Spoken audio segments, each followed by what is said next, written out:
Kim here, homeschooling mom 24 and KS coordinator since 2009.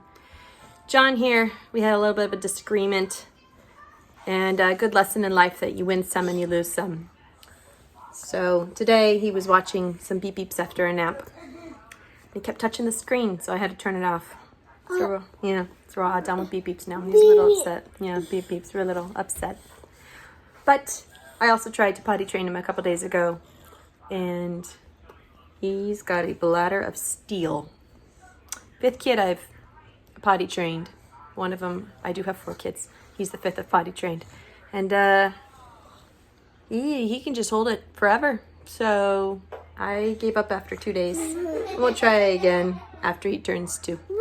Yeah, boop. Yeah. So he won that battle. You win some and you lose some, right? It's okay. This is called a mommy's bar. Can you show her the bar? Can you show the bar? Whoa. It's a recipe left over from our paleo days. Best chocolate chip cookie you'll ever eat.